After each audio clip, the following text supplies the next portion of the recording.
आप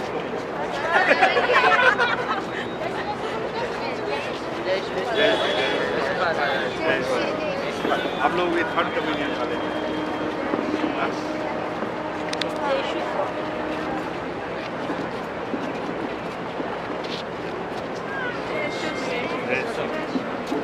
आप लोग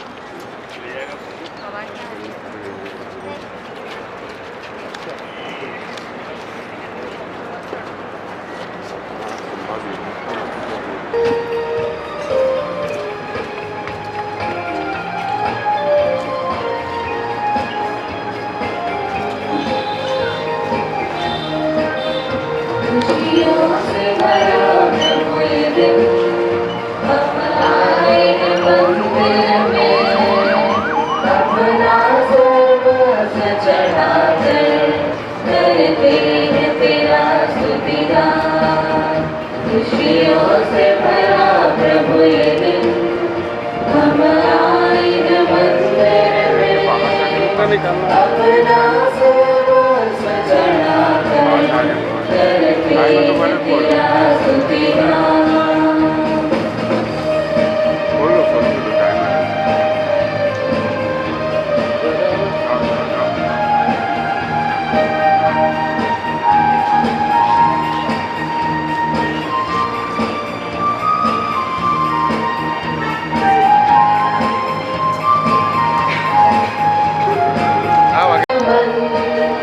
नाचे गाते हुए, धुन बजाते हुए, नाचे गाते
आर्चडायोसिस, सभी श्रद्धेय फादरगण, सभी आदरणीय शिक्षकगण और हमारे कैटेकिज्म के सभी सामान्य टीचर्सगण, हमारे पल्ली के सभी विश्वासीगण और जो मेहमान बाहर से आए हैं, और साथ ही साथ हमारे पल्ली के सभी युवा संघ, महिला संघ, रोजबीर बच्चे, हमारे पल्ली परिषद के सदस्य, मैं आप सबों प्रभु के नाम पर साहृदय स्वीकार करते हुए आपका नमन करता हूँ, आपको स्वागत करता हूँ।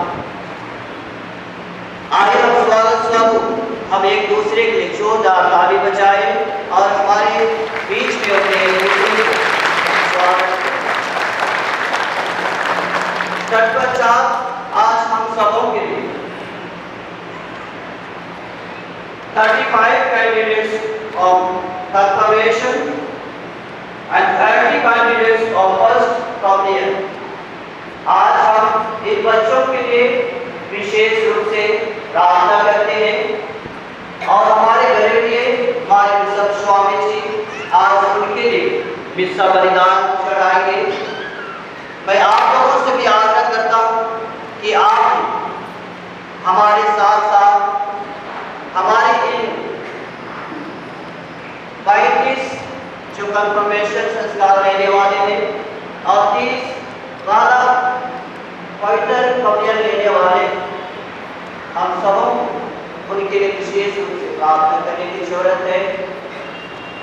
और आप सबों को मैं एडवांस में धन्यवाद देता हूँ, जितने के माता पिता इनकी तैयारी के लिए भाव स्वीकार किए और अपने धन पर आज के दिन के लिए पवित्र किए, ताकि उनकी पवित्रता में प्रभु आशीष और कृपा दे।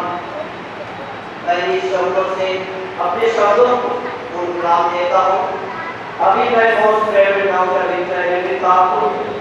आज बिशप को आर्चडायोसिस को आमंत्रित करता हूँ कि वह हम सबों के लिए मिस्सा बलिदान चढ़ाएं। आइए हम सब भक्तिपूर्वक अपनी जगह में खड़े हो जाएं।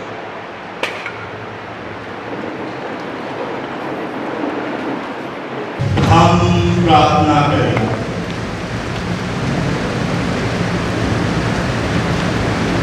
हे सर्वशक्तिमान ईश्वर, ऐसी कृपा दे कि हम पुनर्जीवित प्रभु के आदर में यह दिन बड़ी श्रद्धा भक्ति से बिताए। आज हम जिस पवित्र संस्कार का स्मरण कर रहे हैं उसके अनुसार आचरण भी करते रहे। हम पर अपना पवित्र आत्मा को भेज दे, जिसकी तूने प्रतिज्ञा की है। हम उसके सामर्थ्य से समस्त संसार के समक्ष प्रभु यीशु क्रिस्त के सुसमाचार का साक्ष्य दे सके, जो प्रेरितता पवित्र आत्मा के संग ईश्वर होकर युगानुयुग जीते और राज्य करते हैं। दिखाए हुए चमत्कारों की चर्चा सुनते अथवा उन्हें स्वयं देखते थे, दुष्ट आत्मा ऊंचे स्वर से चिल्लाते हुए बहुत से अद्भुत लोगों से निकलते थे और उनके अर्धांग लोग भी तथा लंगड़े भी चंगा किए जाते थे। इसलिए उस नगर में आनंद छा गया।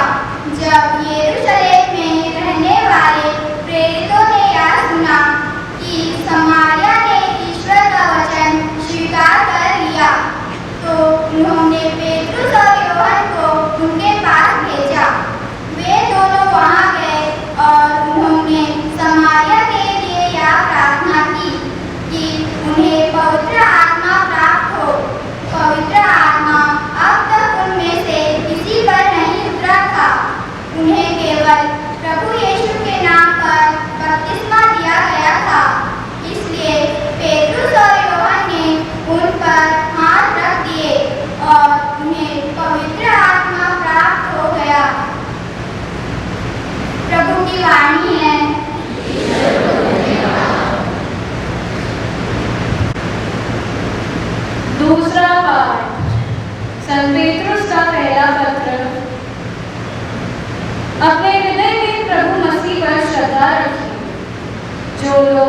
आपकी आशा के विषय में आपसे प्रश्न पूछते हैं, उन्हें विनम्रता तथा आदर के साथ उत्तर देने के लिए सदा तैयार रहिए।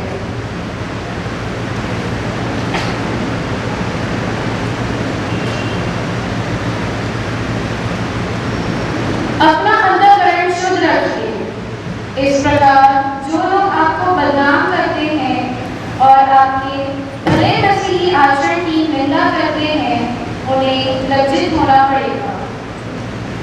यदि ईश्वर की यही इच्छा है तो बुराई करने के कारण दंड भोगने की अपेक्षा भलाई करने के कारण दुख सहना कहीं अच्छा है। मसीह भी एक बार पापों के प्रायश्चित के लिए मर गए, धर्मी अधर्मियों के लिए मर गए, जिससे वह हम लोगों को ईश्वर के पास ले जाए। वह शरीर की दृष्टि से तो मारे गए, किंतु आत्मा की दृष्टि से जिलाए गए। प्रभु की वाणी।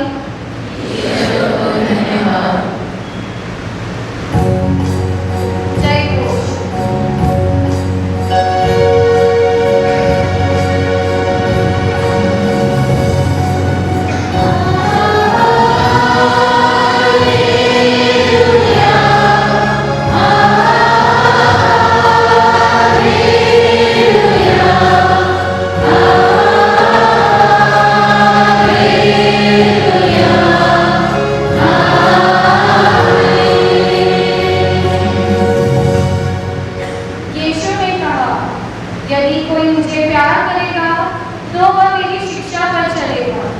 मेरा पिता उसे प्यार करेगा और हम उसके पास आकर उसमें निवास करेंगे।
यीशु ने अपने शिष्यों से कहा, यदि तुम मुझे प्यार करोगे तो मेरी आज्ञाओं का पालन करो। मैं पिता से निवेदन करूंगा और वह तुम्हें एक दूसरा सहायक प्रदान करेगा, जो सदा तुम्हारे साथ रहेगा।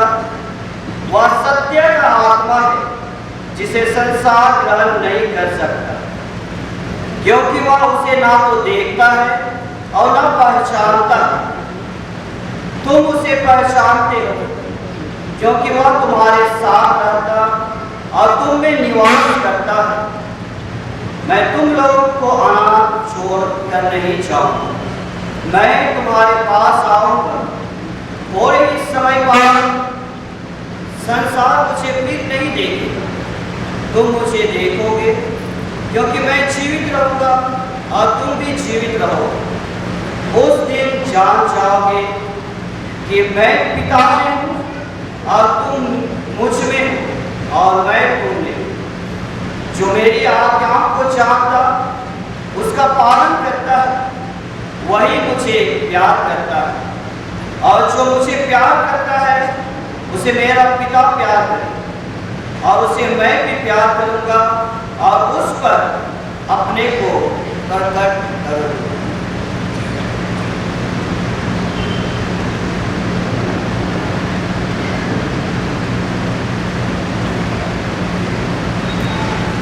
यह प्रभु का पवित्र सुसमाचार है।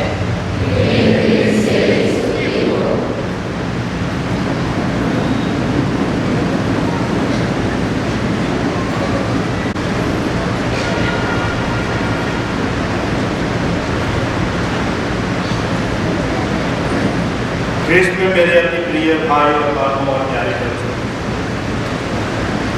पंखा चल रही है, अभी से प्रकाश निकल रहा है, मेरी आवाज आप तक पहुंच रही है। क्यों? क्योंकि माइक है। अगर बिजली गुल हो गई तो ना मेरी आवाज आप तक पहुंचेगी, ना बत्ती की रोशनी आपको दिखेगी, और ना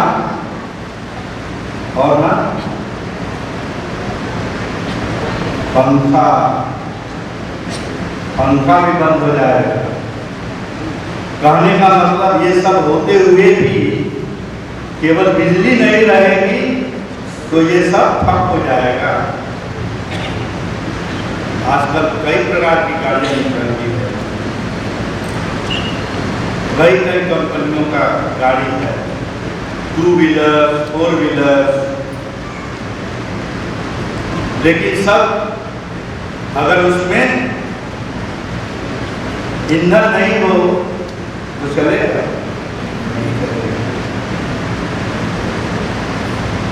ख्रिस्तीय जीवन, कलीसिया के जीवन का ईंधन क्या है? पवित्र आत्मा। और इसीलिए पवित्र आत्मा को कलीसिया की आत्मा कहा गया है।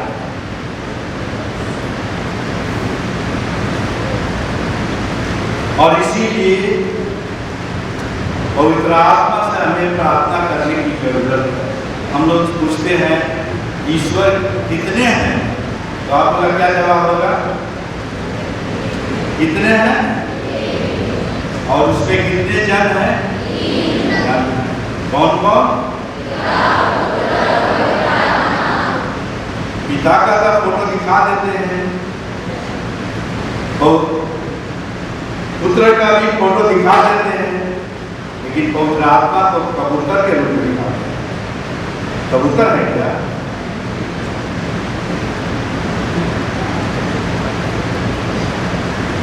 और इसी के कारण से हम लोग बहुत बार पिता से प्रार्थना करते हैं, प्रभु यीशु पुत्र है उनसे प्रार्थना करते हैं, और पवित्र आत्मा केवल शक्ति के रूप में हम उसको मानते हैं।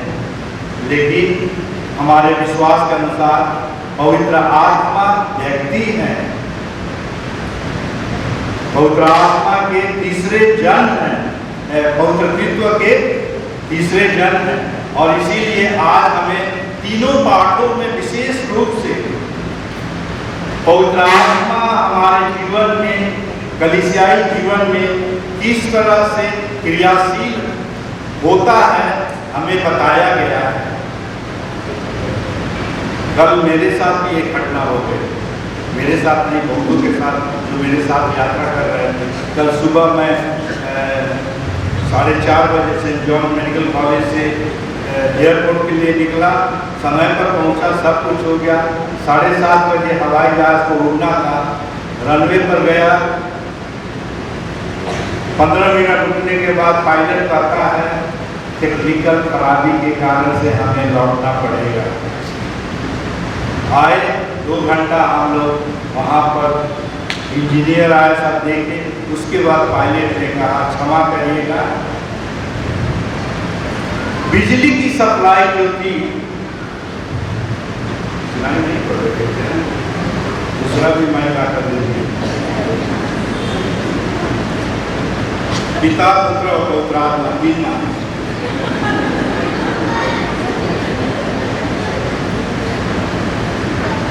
कि बिजली की जो सप्लाई थी वो ठीक से कार्य नहीं कर रही थी, इसीलिए हमें लौटना पड़ा। हमें खेद है, लेकिन उस चुनौती को हम अनदेखी नहीं करना चाहते थे। आज का पहला पाठ कहाँ से लिया गया है? मैं तो सुन नहीं पा रहा हूँ, आप लोग आपके मुंह से लगता है प्रेरित शरीर, जो प्रेरित शरीर से लिया गया है। उसमें यही दिखाया गया है, बताया गया है कि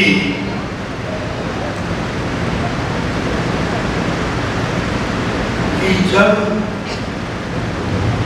ख्रिस्त विश्वासियों का, जिन्होंने प्रभु यीशु को अपना मुक्तिदाता माना,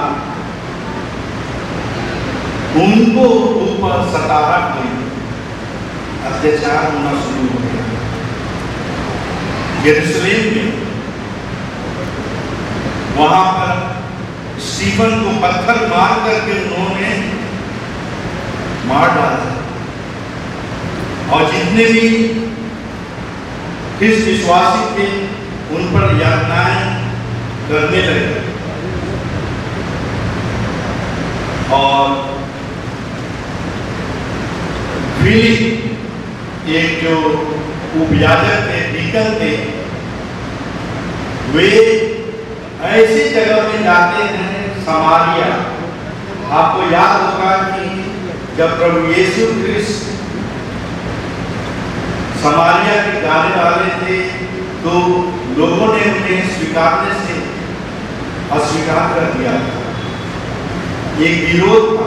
समारिटन वुमन के बारे में आप सुने हैं, एक समारी व्यक्ति जिसने घायल व्यक्ति की सहायता की, उनके बीच में द्वेष था। यहूदियों और समारियों के बीच में हमेशा झंझट होता रहता था। वे एक दूसरे को नहीं स्वीकार करते हैं। वो ऐसे जगह में फिर जाते हैं और क्या करते हैं, सुसमाचार की घोषणा करते हैं और समारी उन्हें बड़े ध्यान से, उनकी शिक्षा को बहुत ध्यान से सुनते हैं। वे उनके बीच में चमत्कार कर रहे हैं, लंगड़ों को चंगा किए, दुष्ट आत्माओं को निकाले। ये सब देख करके वे बहुत प्रभावित हुए और जो दुश्मन थे वे फिलिप के साक्ष्य देने से, उनके सुसमाचार की घोषणा से वे भी बहुतों ने प्रभु यीशु को स्वीकारा। और जब इसके बारे में यरूशलेम में पता चला कि समारी भी प्रभु यीशु को स्वीकार किए हैं, तो वहां से कौन आए? पेतरुस और यूहन्ना आए और वे वहां आकर के उन्होंने उनके लिए प्रार्थना किया, उनके ऊपर हाथ रखा और पवित्र आत्मा उन पर उतर आया। बाइबल में पहली बार दीर्घकरण संस्कार की एक घटना का वर्णन, इसलिए मैंने इसके बारे में आपको विस्तृत रूप से बताया, क्योंकि बहुत लोग कहते हैं दीर्घकरण संस्कार का क्या कारण है। पवित्र आत्मा तो सबको मिला है, बिना पवित्र आत्मा का हम किससे हो नहीं सकते हैं, बपतिस्मा नहीं में मिला है। और दीर्घकरण की क्या जरूरत, अभी भी बहुत से लोग कहते हैं दीर्घकरण संस्कार के बारे में। इसके संदर्भ में संत अगस्तीन कहते हैं कि जब कोई नया पौधा को मिट्टी में लगाते हैं तो लगा करके छोड़ देते हैं, नहीं, क्या करते हैं, पानी डालते हैं, देखभाल करते हैं। जब जड़ पकड़ लेता है तब आपको पानी देने की जरूरत नहीं है, वह स्वयं अपने से ही धरती से पानी लेकर के वह अपने को जीवित रह सकता है। वैसे ही कलीसिया में जब हम जन्म लेते हैं बपतिस्मा संस्कार के द्वारा, हम नवजात हैं, हमें भोजन, और वो भोजन कैसे मिलता है? यूक्रिस्ट के द्वारा। हमें भोजन पानी की जरूरत है, लेकिन जब हम वयस्क हो जाते हैं तो केवल हम भोजन की मांग नहीं करते हैं, पानी की मांग हम स्वयं व्यवस्था करने के लिए, और हम आगे बढ़ जाते हैं उसके लिए सहयोग करने के लिए। तो दीर्घकरण संस्कार में आपको पानी देने की जरूरत नहीं है, आप विश्वास में दृढ़ बन गए हैं। आप अपने विश्वास के अनुसार आप जीने के लायक हो गए हैं। आपको पवित्र आत्मा और उसके सातों वरदान मिल चुके हैं और आज आपको वह पवित्र आत्मा के सातों वरदान दिए जाएंगे ताकि आप अपना क्रिस्तीय जीवन जो बपतिस्मा से शुरू किए उसको सच्ची तरह से जी सकें। लेकिन केवल जीने के लिए नहीं, साक्ष्य देने के लिए बुलाए गए हैं और यही साक्ष्य जो है आज संसार के लिए चुनौती है। क्योंकि आपको याद है हम ख्रिस्तियों के प्रति जितने भी आरोप लग रहे हैं, मैं कई जगह कर चुका हूँ, कभी यह आरोप नहीं लगा है कि क्रिस्तिय है जो काला धंधा करते हैं, चोरी करते हैं, दंगाई वाले, कभी मैंने नहीं सुना है। होंगे, लेकिन मैंने कभी क्रिस्तीय समाज पर यह नहीं सुना है कि वे देशद्रोही हैं, दंगाई हैं, चोरी करने वाले हैं, अत्याचारी हैं। ऐसा मैंने नहीं सुना है। मैंने जो सुना है वो यही है कि ईसाई लोग दूसरों की सेवा करते हैं, संस्थाएं खोलते हैं, विशेष करके जो समाज से तिरस्कृत हैं उनके लिए विशेष चिंता करते हैं। फिर भी हमारे ऊपर दोषारोपण लगता है। वही बात पेतरुस आज के दूसरे पाठ में क्या कर रहे हैं कि आप ऐसे परिस्थिति में भी ईश्वर पर, प्रभु यीशु मसीह पर अपनी श्रद्धा बनाए रखिए और उनको समझाइए। आप ऐसा क्यों करते हैं? वे नहीं करते हैं।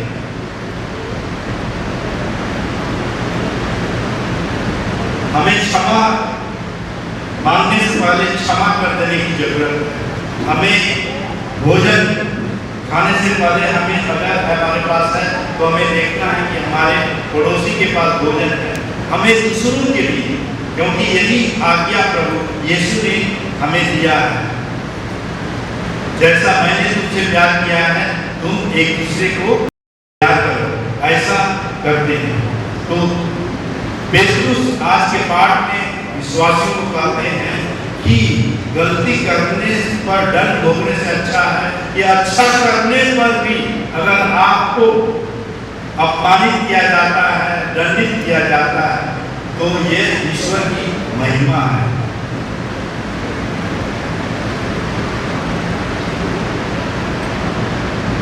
और जब हम ऐसा करते हैं तो हम क्रिस्त साक्षी बनते हैं। मैं हमेशा इस समय में विकर्ण का समय में हमको याद आता है ग्राहम स्टाइन, उड़ीसा में ग्राहम स्टाइन को और उसके 2 बच्चों को भारत में आतंकवादियों ने, जो आज हमारे देश पर बहुत अपना दबाव बनाए हुए हैं, उन लोगों के प्रभाव के विचार से उसने उन तीनों को बंद करके गाड़ी में चला दिया।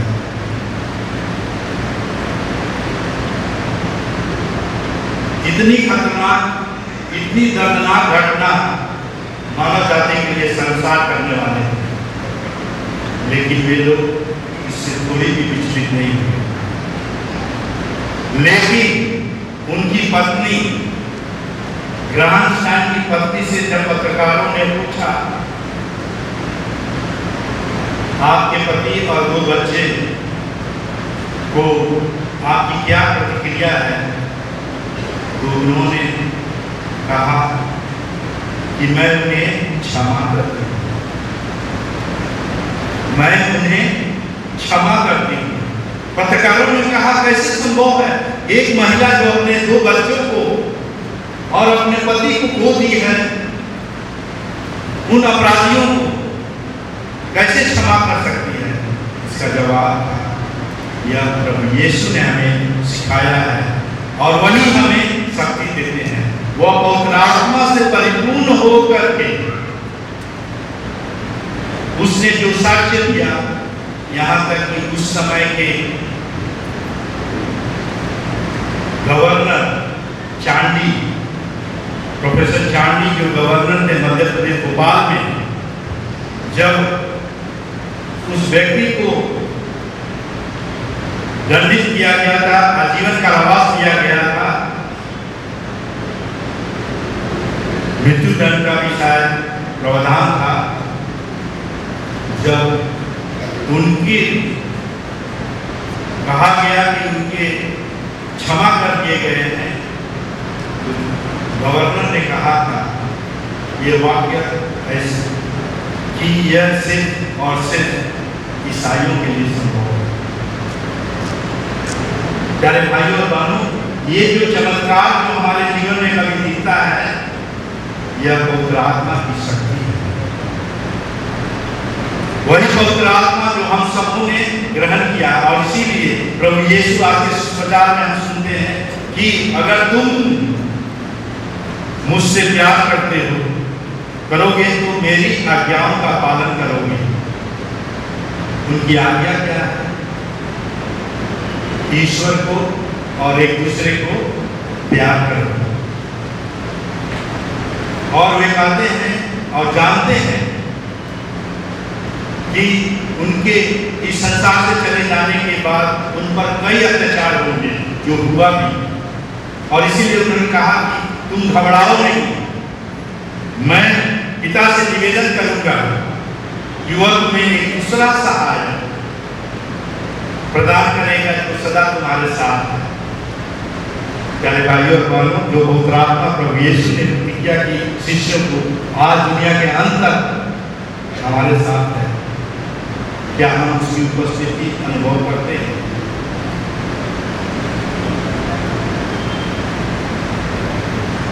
और यही पवित्र आत्मा की शक्ति ही कलीसिया को नया जीवन देती रहती है।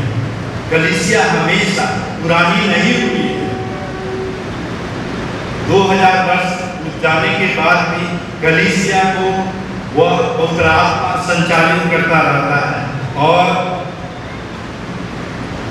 यह पवित्र आत्मा के द्वारा ही हम किसके जीवन जी सकते हैं।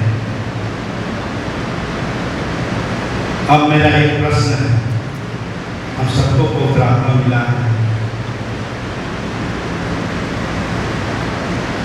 हम कैसे जानेंगे कि आपका जीवन पवित्र आत्मा से संचालित है?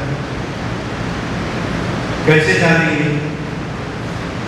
मुझे तो समय नहीं मिला, नहीं तो दीर्घकालीन संस्कार पाने वालों से मैं ये प्रश्न करता था। अभी आप जवाब देंगे भी तो मैं नहीं सुन पाऊंगा।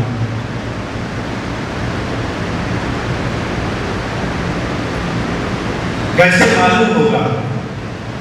संत पौलुस अपने गलातियों के पत्र में कहते हैं कि अगर आप पवित्र आत्मा से संचालित हैं तो आप में पवित्र आत्मा के फल दिखेंगे।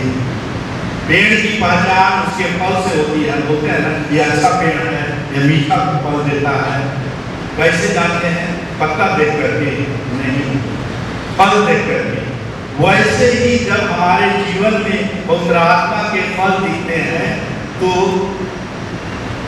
हम जान सकते हैं कि हमारे जीवन में पवित्र आत्मा संचालित हो रहा है। हम पवित्र आत्मा के अनुसार अपना जीवन जी रहे हैं। और वह फल क्या है?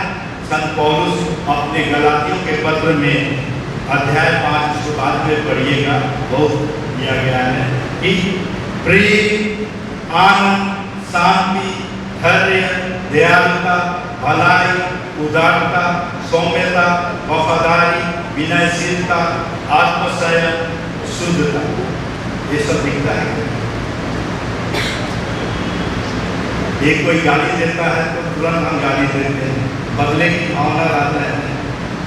आत्मसंयम ही नहीं है, ये भी बदल।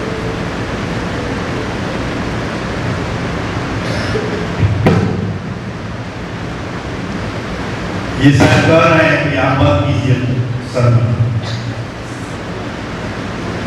तो ये जब हमारे जीवन में परिलक्षित होता है, यही जीवन था जिसे आदि कलीसिया में लोगों ने देखा। तो क्या कहते थे उनके बारे में? देखो वो कैसे एक दूसरे को प्यार करते हैं, उनकी पहचान यही थी। और प्रभु यीशु से ही जब शिष्यों ने पूछा कैसे लोग जानेंगे कि हम आपके शिष्य हैं, तो प्रभु यीशु का क्या जवाब था? तुम्हारे आपसी प्रेम से वे जान जाएंगे कि तुम मेरे शिष्य हो। प्रेम ही हमारी पहचान है, और प्रेम ही जो है हमें प्रेरित करता है दूसरों के लिए जीने के लिए।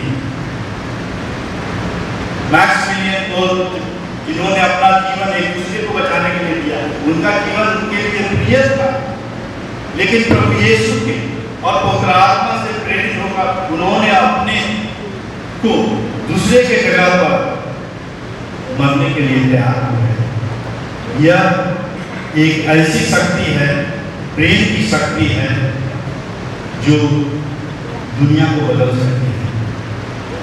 अभी लोग चाहते नहीं हैं कि दुनिया बदले, और अभी जो कलीसिया पवित्र आत्मा से जीवित है, वे सोचते हैं कि बाहर से धन आता है इसलिए कलीसिया जीवित है, और इसीलिए उन्होंने काला कानून, खतरनाक कानून बनाया है FCRA के बारे में।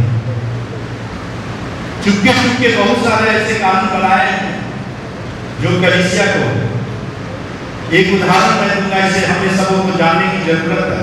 कहीं भी कोई संस्था में, मान लीजिए इस चर्च में 80 लाख की जगह पर 10 लाख विदेश से सहायता मिला है, तो पूरा सरकार इसे ले लेती है। इतना ही नहीं, और भी शर्मनाक नियम बनाए हैं, और आप जो चंदा देते हैं रविवार के दिन, वो भी सरकार ले लेगी, उसका भी हिसाब ले लेगी, क्योंकि यह विदेश से मिला है उसके लिए, और इस पर कार्रवाई भी शुरू कर दी है। भारत में एक अस्पताल है, Vellore medical college, Christian medical college, आप सुने हैं बहुतों से, हिंदू, मुस्लिम, ईसाई, सिख, बहुत से लोग हमारे पास आते हैं, बेशक आपको एक पत्र दीजिए, हम वहाँ जाकर इलाज कराते हैं।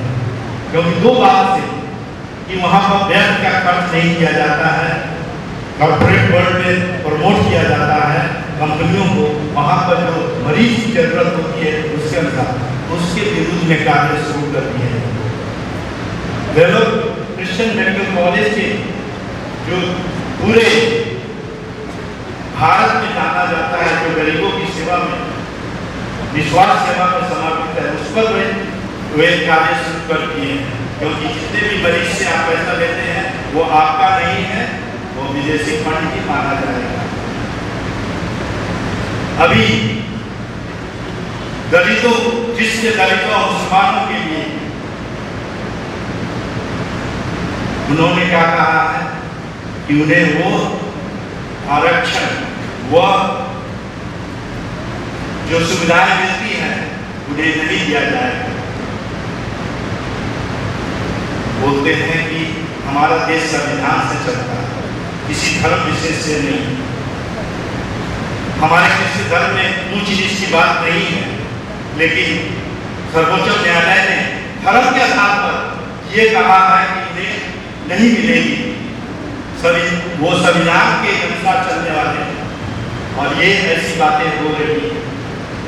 उसके अलावा अभी हाल ही में हमारे क्रिश्चियन संस्थानों, स्कूलों, कॉलेजों में उन्होंने कहा है कि managing committee, school managing committee रहेगी, जिसमें 75% दूसरे लोग रहेंगे, अभिभावक, 25% में स्कूल के प्रिंसिपल सचिव होंगे, और एक कोई अभिभावक होगा जो अध्यक्ष होगा, और सरकारी अधिकारी जो है उसके होंगे।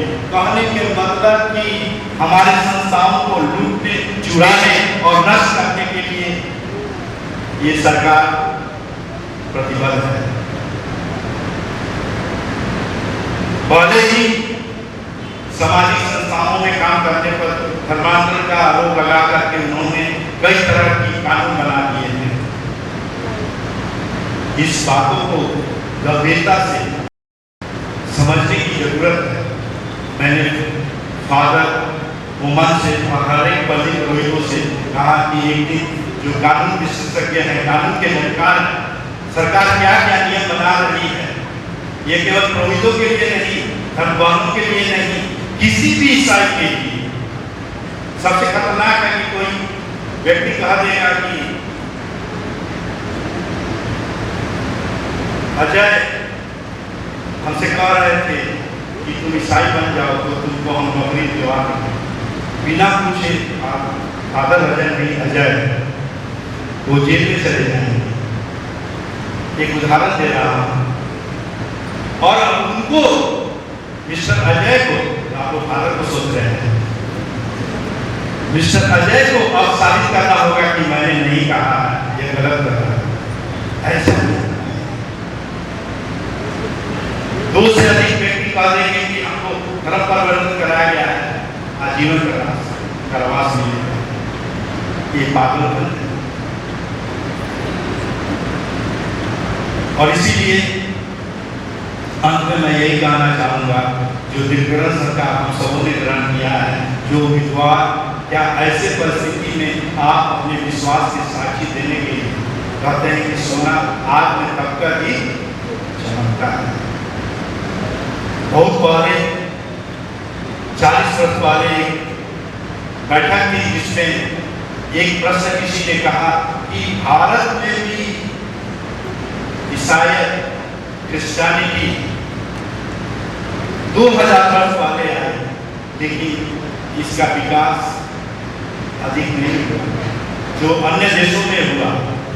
इसका क्या कारण है जानते हैं? लोगों ने क्या कहा कि भारत में ईसाइयों ने उत्पीड़न नहीं सहा, उस पर अत्याचार नहीं हुआ है। जहां जहां अत्याचार हुआ है वह वहां पर ख्रिस्तता का विस्तार हुआ है। पहला पाठ वही है, जब यरूशलेम में अत्याचार हुआ तो समारिया में ईसा मसीह का प्रचार हुआ, कई जगहों में शिष्य वहां से गए। तो कहने का मतलब है कि वो घड़ी आ गई है जब हम अपने विश्वास में दृढ़ बन करके, और जैसे संत पेट्रुस विश्वासियों को कह रहे हैं कि आप ईसा मसीह में श्रद्धा बनाए रखें, क्योंकि वो हमें अनाथ नहीं छोड़ते हैं, वे हमें पवित्र आत्मा प्रदान किए हैं। और इसीलिए जो पवित्र आत्मा हमारे कलीसिया में, हमारे व्यक्तिगत जीवन में दिया गया है, उसको सक्रिय करने के लिए उनसे प्रार्थना करने की जरूरत है। वही हमें पवित्र करता है, वही हमें बल देता है, वही हमें सांत्वना देता है, वही हमें सच्चे मार्ग पर चलने के लिए हमें प्रेरित करता है। और इसीलिए पवित्र आत्मा का संचालित जीवन ही सच्चा क्रिस्तीय जीवन है।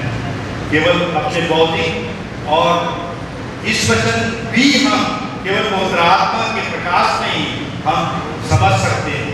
और इसीलिए प्यारे भाइयों और बहनों, और विशेष करके उम्मीदवारों, ये दिव्यकरण संस्कार जो आप ग्रहण कर रहे हैं आपके लिए चुनौती है। आपको कहीं पेट्रुस के समान जब वो नहीं हुआ तो क्या कहा? ये भी तो व्यक्ति उसके साथ था, वो क्या कहा? मैं तो उसे जानता नहीं है। प्रभु यीशु क्रिस्ट नहीं चाहते हैं कि हम दुष्ट रहें, वे चाहते हैं कि हम खुश रहें। इसीलिए उन्होंने हमारे दुख को अपने ऊपर हर लिया है। क्या हम उनके प्रेम को पहचानते हैं? संत पौलुस कहते हैं, उन्होंने मुझसे प्यार किया और मेरे लिए अपना जीवन अर्पित कर दिया। जिन्होंने हमारे लिए अपना जीवन अर्पित कर दिया है, क्या हम उनसे प्यार करेंगे? अगर हम उनसे प्यार करना चाहते हैं तो हमें देखना है क्या हम उनकी आज्ञाओं के अनुसार चलते हैं। अगर जो मुझसे प्यार करता है वह मेरी आज्ञाओं का पालन करेंगे। कलीसिया के नियम है, धर्म ग्रंथ में बहुत प्रभु यीशु की शिक्षा है, क्या हम उसके अनुसार जीते हैं, ये हमें आत्मावलोकन करने की जरूरत है। मैं विशेष करके जो पहली बार प्रभु यीशु को ग्रहण करेंगे, उनके लिए मैं विशेष रूप से प्रार्थना करता हूँ कि जो यूक्रिस्ट में प्रभु को कम्युनियन के रूप में ग्रहण करेंगे, उनके साथ कम्युनियन का मतलब होता है उनसे आपका संबंध और घनिष्ठ हो जाए, आप उन्हीं के समान बन जाए। और दिनकरण में वो संबंध को जीने के लिए आप लाए गए हैं, केवल यह नहीं कहने के लिए कि जिस तरह प्रभु यीशु कहते हैं मैं और पिता एक हैं, वैसे ही आप ख्रिस्त से संयुक्त होकर ख्रिस्त के साक्षी बनने के लिए तैयार हैं। इसके लिए हम प्रार्थना करेंगे। अभी दिनकरण संस्कार की धर्मविधि होगी। इस संस्कार के बारे में थोड़ी सी व्याख्या मैं जो ग्रंथ में दिया गया है मैं पढ़कर सुनाऊंगा। उसके बाद हम दिनकरण संस्कार की आगे की धर्मविधि जारी रखेंगे। वह ऐसा चीज है जिससे आप ख्रिस्त के अनुरूप और कलीसिया के सुयोग्य सदस्य बन सकेंगे। यरदन नदी में ख्रिस्त यूहन्ना के हाथ बपतिस्मा ग्रहण कर पवित्र आत्मा से अभिषेकित हुए थे कि इसी आत्मा की आग से संसार को प्रज्वलित करें। आप सबको बपतिस्मा मिला है। अब मैं दिनकरण संस्कार में आपको प्रभु यीशु का आत्मा प्रदान करूंगा और आपके माथे पर उसका चिन्ह बनाऊंगा। इससे आप लोगों का यह कर्तव्य हो जाता है कि संसार के सामने ख्रिस्त के दुखों, मृत्यु और पुनरुत्थान का साक्ष्य दे सके। जैसे संत पौलुस ने लिखा है, आपके आचरण द्वारा ख्रिस्त का प्रेम सुगंध की तरह फैल जाए। ख्रिस्त के शरीर और ईश्वर की प्रजा पावन कलीसिया को पवित्र आत्मा भी वरदान देता है। इन दानों के प्रभाव से वही पवित्र आत्मा एकता और प्रेम में इस शरीर का निर्माण करता है। इसलिए आप कलीसिया के जीवन सदस्य बने। जैसे ख्रिस्त सेवा कराने नहीं सेवा करने आए थे, वैसे ही आप पवित्र आत्मा की प्रेरणा से सबकी सेवा में अपने को समर्पित कर दें। बपतिस्मा के दिन आपके माता पिता तथा धर्म माता पिताओं ने कलीसिया का विश्वास प्रकट किया था। अब परम पावन आत्मा को उचित रीति से ग्रहण करने के लिए आपको वही विश्वास घोषित करेंगे। आपकी मोमबत्ती है तो जला लीजिए।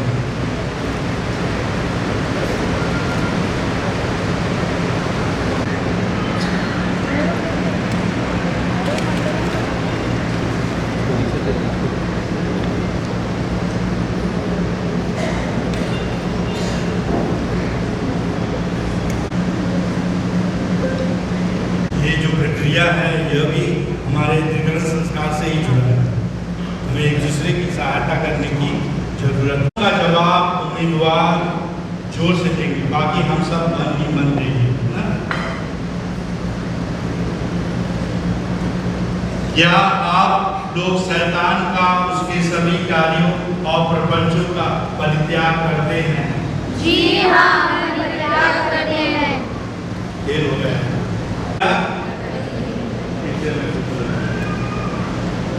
क्या आप लोग शैतान का उसके सभी कार्यों और प्रपंचों का परित्याग करते हैं?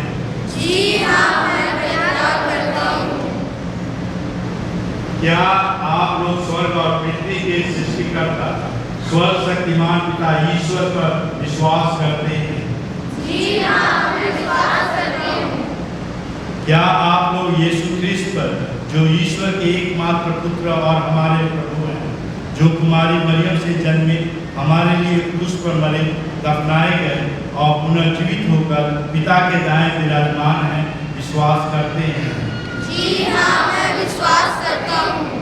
क्या आप लोग प्रभु और जीवनदाता पवित्र आत्मा पर जो दिनकरण संस्कार में आपको विशेष रूप से दिया जाएगा, जैसे पेंतकोस्त के दिन वह प्रेरितों को दिया गया था, विश्वास करते हैं? जी हाँ, मैं विश्वास करता हूँ।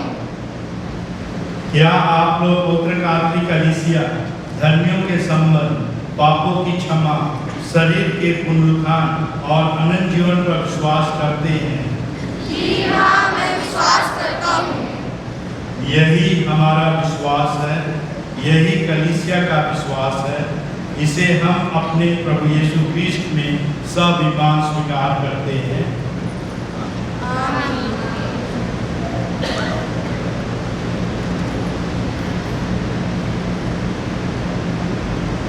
प्रिय भाई और बहनों, हम सर्वशक्तिमान पिता ईश्वर से प्रार्थना करें कि वह अपने इस पुष्य पुत्र पुत्रियों पर पवित्र आत्मा भेजने की कृपा करें। इन्होंने बपतिस्मा द्वारा अनंत जीवन के लिए नवजन्म प्राप्त किया है। अपने अनगिनत वरदानों द्वारा पवित्र आत्मा इन्हें सुदृढ़ करे और अपने अभ्यंजन द्वारा इन्हें ईश्वर के पुत्र ख्रिस्त के अनुरूप बना दे। आप मोमबत्ती को बुझा देंगे उनकी मोमबत्ती को ले लीजिए। आप लोग हाथ जोड़ करके उम्मीदवारों की मोमबत्ती आप लोग ले लेंगे। अभी आप लोग हाथ जोड़ करके आँख बंद कर लेंगे और आपके लिए विशेष रूप से प्रार्थना किया गया है। अभी वो प्रार्थना के आदर में नहीं किया है।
wife and over the candidates as I pray.